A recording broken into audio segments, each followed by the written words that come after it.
వాసుదేవుని తేజోవిశేషం చేత విజృంభించి దావాగ్నిజ్వాలల వలె వెలుగుతూ భయపడి వెన్నుచూపి పారిపోయే రాక్షసుల్ని వెంబడించి తరుముతున్న దేవవీరుల్ని చూసి వృత్రాసురుడు సమస్త జీవుల భారాన్ని భరించే బ్రహ్మాండ భాండం పగిలిపోయేలా మహాధ్వని చేస్తూ అట్టహాసం చేశాడు. కోడె జగంబులన్నియును గృంకిరి సూర్య సుధాంశులద్రులూటాడె నభస్థలంబగలెనంబుధులింకె నుడుగ్రహాళి పట్టూడెవడింది సల్వగిలె నుర్వర గృంగెన చాండ భాండమల్లాడె విధాత బెగ్గడిలెనార్చుచు వృత్రుడు బొబ్బబెట్టినన్.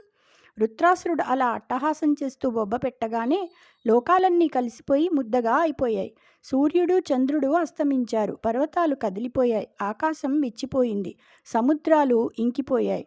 నక్షత్రాలు గ్రహాలు రాలిపోయాయి. దిక్కులన్నీ వెంటనే పగిలిపోయాయి. భూమి కుంగిపోయింది.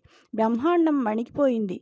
బ్రహ్మదేవుడు కూడా భయకంపితుడయ్యాడు. జై శ్రీకృష్ణ.